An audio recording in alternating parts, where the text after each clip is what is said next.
guys dito, mapapansin nyo, sobrang sira yung gamit na ako dahil Saturday nga ngayon. So pusit lumot, salmon, crab.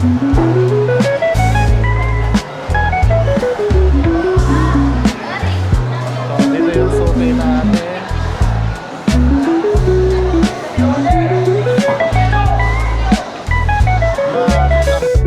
Good morning! Ito, kasama na naman tayo ni Sir Bass. Sir Bass, hello! Good morning! Punta tayo ngayon sa Arriba. I'm with Sir Bass. Good morning, Sir Bass. Hi, good morning. So ngayon, bakit tayo pupunta sa Kadiwa? Kasi doon yung isa sa pinaka-convenient na bilihan ng mga bawat bagay kapag ka nagnenegosyo ka. So makikita natin doon, meron silang prutasan, meron silang gulayan, at pag nagutom ka, meron din silang mga kainan kasi pag-aari siya ni SM. At nandoon din yung mga seafoods, meats, lahat ng bibilhin mo, even mga damit nandoon din kapag ka magda-drop by ka sa Kadiwa. So later makita namin sa inyo kung saan yon. Ngayon nandito tayo sa may boundary ng Silang at Dasma. Ayan, sa harap natin. Then dadaan tayo guys ng UTS. Mas mabilis kasi sa UTS dahil halos dire-diretso na siya. Then pasok tayo mamaya later sa Villar City. Kadiwa, here we go!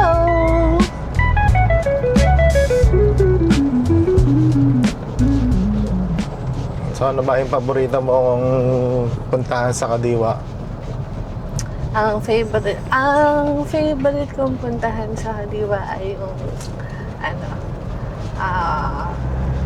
seafood. Dami kasing seafood doon. Mas mura lang siya magbibili. Pag magaling kang tumawad. Di ba, sir? Medyo pricey din kasi siya, pero kung magaling kang tumawad, siyempre si sir, magaling tumawad yan, di ba, sir? Basta kung ano lang yung gusto mong sabihin sa yun na gusto mong i-deal sa kanila, so you tell them na kung ano yung gusto mo. Then kung kaya nilang ibigay yung mga tawad mo, so yun, parang give and take lang naman talaga siya. Win-win situation for both. So ikaw, yung gusto mo doon, alam ko, pagkain eh. Yes. So may karinderya kasi doon kami kinakainan every time. Kay Mother. Kay Mother Telma.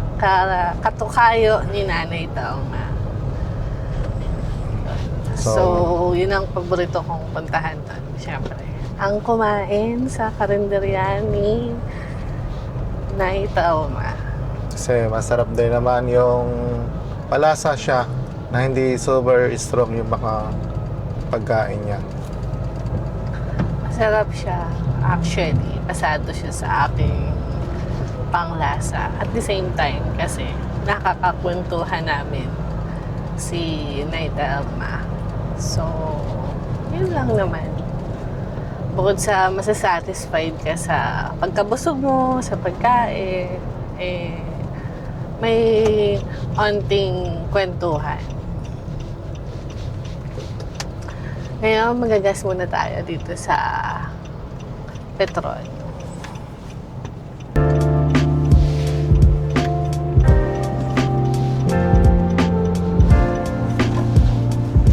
$77 ngayon. Ang diesel ay 77. Nagmura ng mahal.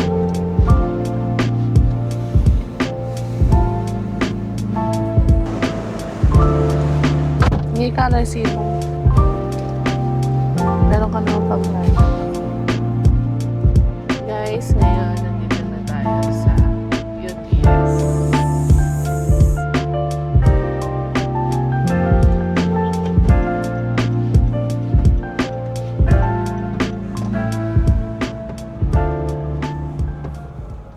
Itong UTS na to ay nagko-connect from Aguinaldo Highway to Governors. Governors Drive. So, kung mga bagong lipat kayo dito sa Cavite at gusto nyo mapuntahan din itong kadiwa na sinasabi namin, is ito yung way na mas madali kapag galing kayo ng Silang Tagaytay.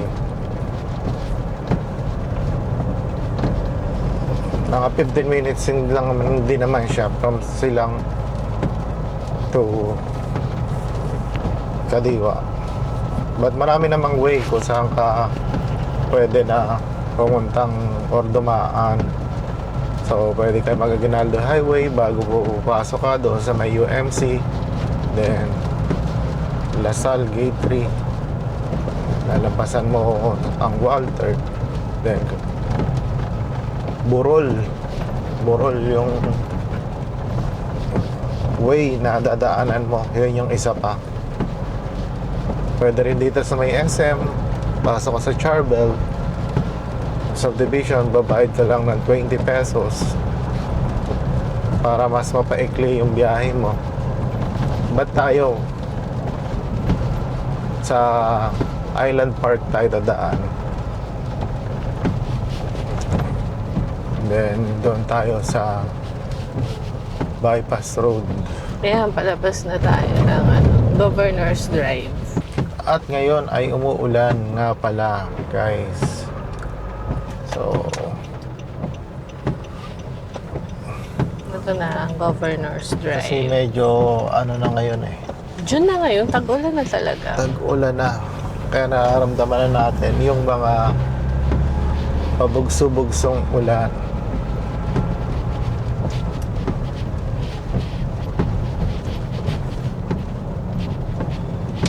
Everyday umuulan. Everyday umuulan na talaga. Ayan, on our left is Manila Memorial Park. Nasa Piela na tayo.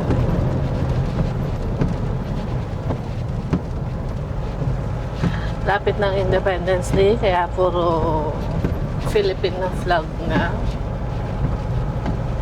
dito sa kahabaan ng Dasmariñas.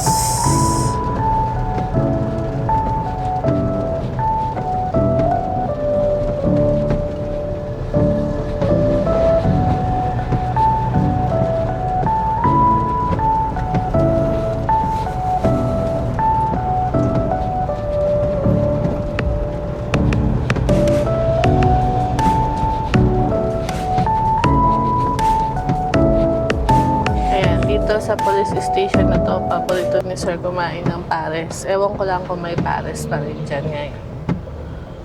Parang wala na ako nakikita. Dami nating paresan na ng kainan. Aura ako lang pala. Pero hindi ko siya type. Hindi ko siya type. Pero si Sir ay sarap na sarap. Ang Eto. gusto ko lang na pares ay Maydis. Malapit na tayo sa Island Park. So may bagong daan na dito sa Island Park. Open na siya. Ayan o. Sa may bridge. Ayan, ayan, ayan. Ayan. Ayan, ayan. So yung Exit ngayon, lang siya na dadaan. U-turn ka na lang dito. Oo. Pero kaysa mag-U-turn ka, diretso ka na lang ng kaunti. Dito na lang Ganun tayo din naman mag-entrance sa Island Park. Mas convenient tsaka mas safe. Ang bibilis. Bagal ni Sir. Yan na tayo. Pero kakaliwa na agad tayo dito sa hindi na tayo papasok na Island Park. I mean, pumasok na tayo na Island Park pero kakaliwa na tayo dito sa after ng one subdivision. Anong subdivision ba to? Yan. Ayan ang unang subdivision. Yan.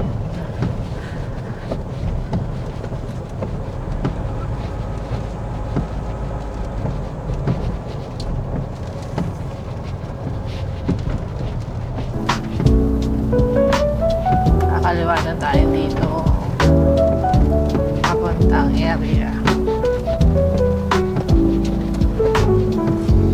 Sobrang dilim lang dito guys kapag gabi. Sobrang dilim.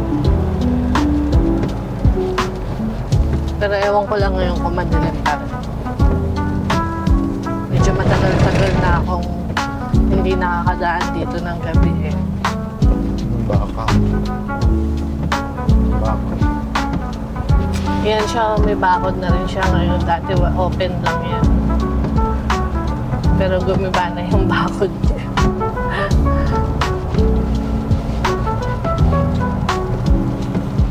Hindi ko alam kung anong tawag dito sa road na to.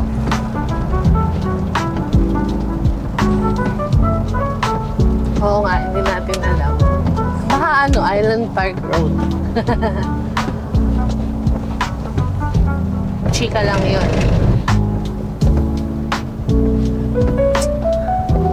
Ayan o.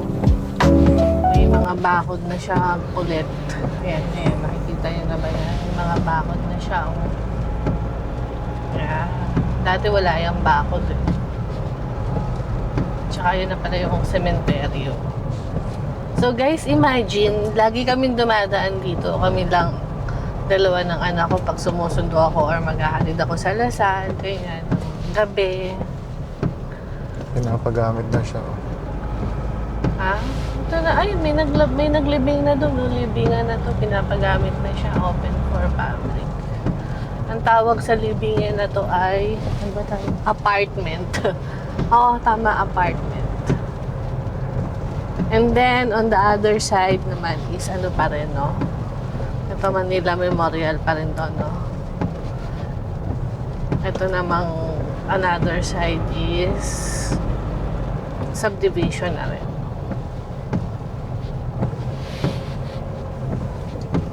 Ito, water, prime water. Yan, nadaanan natin na yan. Malaking tangke. Ito, parang lusutan to ng St. Charvel. Lumampas na ba tayo o hindi pa? Ito public Dasmariñas Public Cemetery dito. Tama ba? Yung green na yan. Ayun naman ang daan sa... Ay wala, lumampas na ako. St. Charvel. Ito na, dito na tayo sa area. Ko lang alam po anong area to. Area F ba to?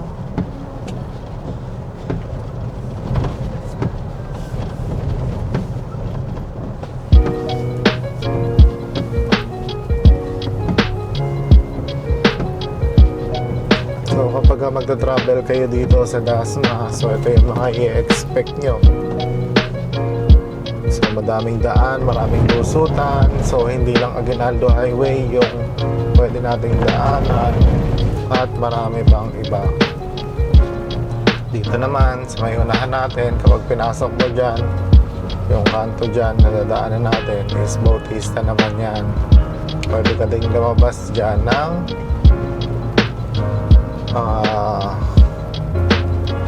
Paliparan Main Road. Ito, yan. Oo. Yan, naman, sa right Bautista. na yan. Yan ang pa-Bautista daw. Or yung isang yung bala. Yung isang... O mali daw, wrong info si sir, fake news. Ito pala ang pa-Bautista. Ayan, yung kanto na yan.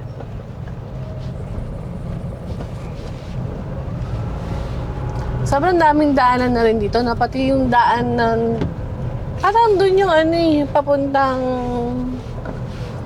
Evia. Ano ba yun? Palabas siya ng Paliparan.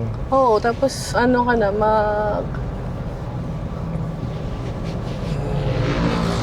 Hindi ko masabi. Ano ba tawag sa lugar na yun?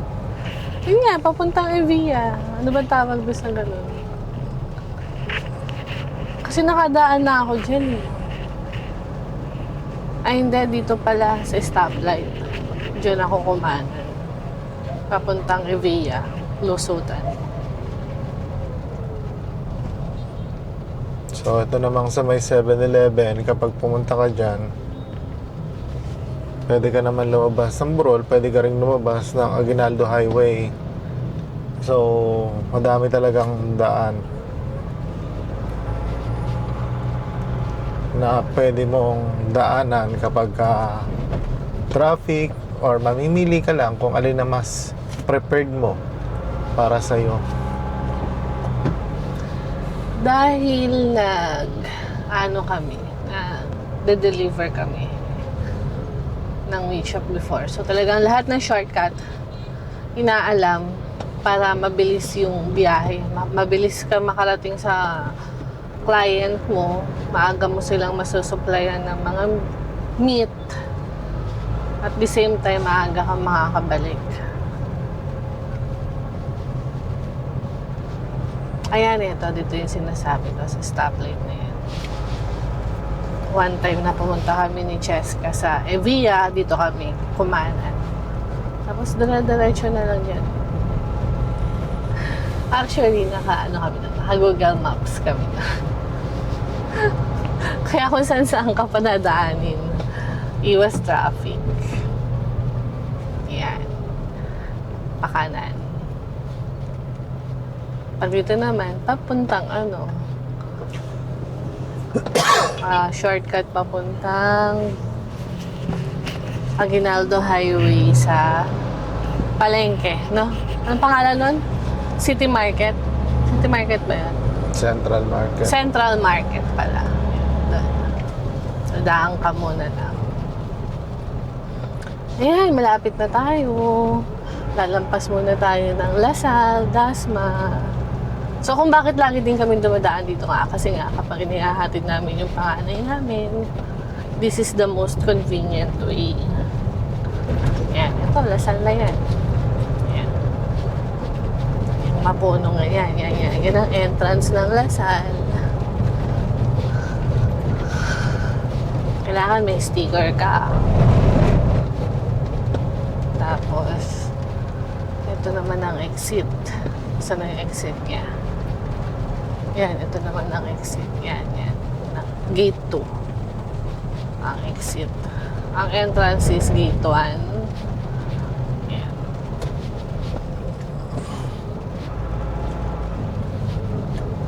Dito rin ang St. Paul. Andito rin yung tabi-tabi na dyan. Ayan, ang naman, prosecutor's office. Ito naman yung elementary school. I think high school ba to? Oo, high school. High school yan. Public high school. At eto na tayo. Nakikita nyo ba yung green na yun? Yun na, ang Kadiwa. Ito na tayo pupunta. Kaya tayo dyan sa parking. Nasa hypermarket na tayo. So, kapag pumunta kayo dito sa Kadiwa, pag umaga, normal, sasakyan ang pumipila dito. So, pipila sila sa parking para maka-return kayo sa... Kaya kapag maraming mga sasakyan dito, Nakahilera dyan. especially from 3 a.m., 4, 5, 6, 7 a.m., 8 a.m., ang daming sasakyan nakapila. Usually hanggang Dyan. 9 a.m. nga eh. Ang haba ng Ngayon, pila. medyo late na tayo pumunta at wala nang pila ng sasakyan na kasi halos patapos na rin yung Kadiwa. Oras. Normally, hanggang 11 lang siya. Anong oras na ba? Time check. Yung mga main na tindahan, hanggang 11. So, ito yung parking pataas. At pay parking siya, guys. 50 pesos ba? 30 pesos. 30 pesos. At si SM ang may kanya nito. Ng Excuse me po. Kadiwa na to.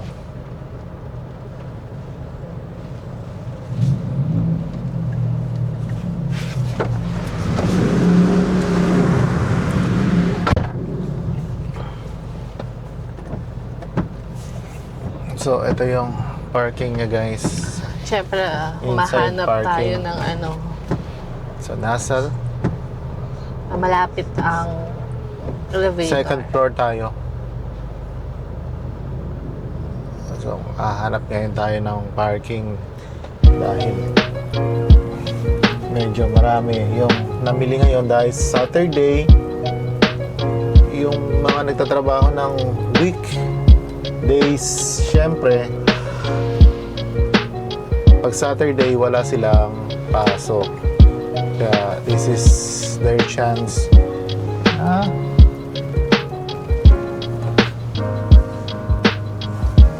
Mamili. so ito meron dito isang parking.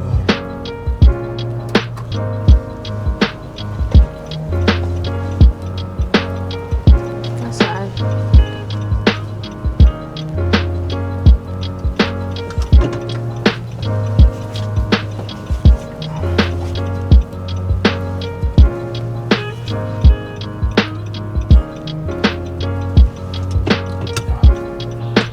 Ang hirap ah. Sukat na ito.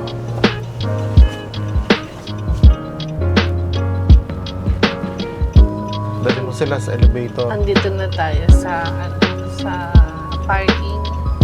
Bababa na tayo. Pupunta na tayo ng elevator. Dito tayo ngayon sa Kadiwa guys. At ayun, Siniguelas oh. 70 na lang guys, Siniguelas. Mamaya, balik tayo. So, bili tayo ng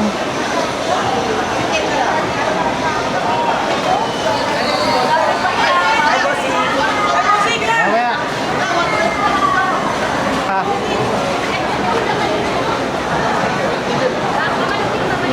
So ngayon, ang daming tao guys dito. Mapapansin nyo, sobrang daming tao. Dahil Saturday nga ngayon. So, pusit lumot, salmon, crab.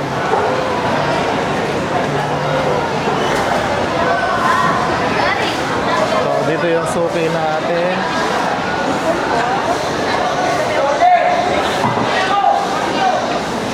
But ang focus natin ay bumili ngayon ng beef, chicken breast. May beef pa kayo? Beef? Baka?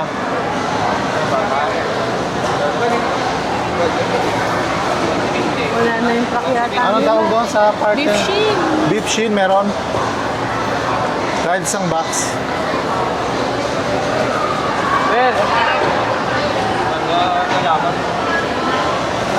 So dito, ito nga pala to. Sorry. Ayan lang po, tuwadi ah. Hindi, beef shin. Wait lang. Patanong na lang. Hi guys!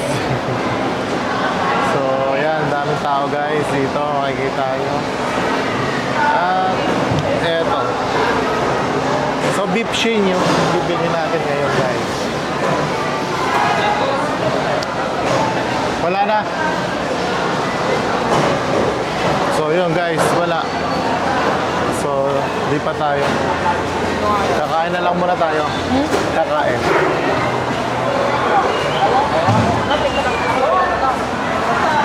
Pero yung binibilhan natin ng ano, shrimp.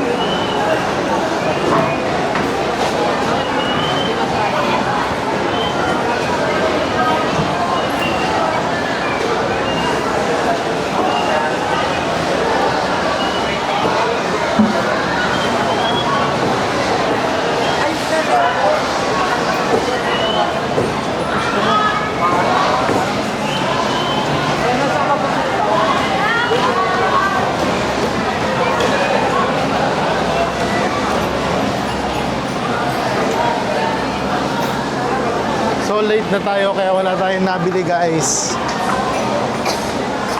So halos nakalis na yung kanilang truck kaya wala na tayong nabili. Ubus na yung tinda nila.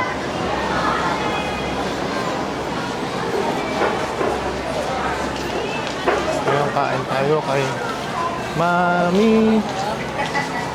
So, dito tayo kay Mother Telma.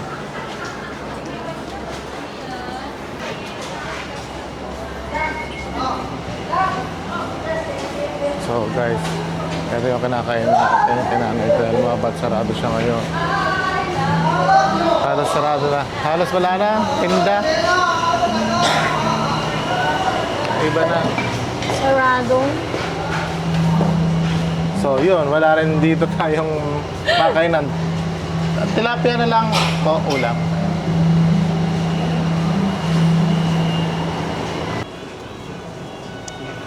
Guys, ngayon, ibang-iba na rito.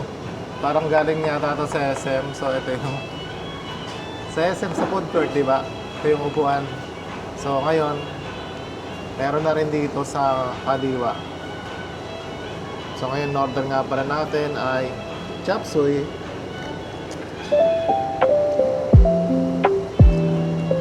Yan tilapia. Kain tayo, guys.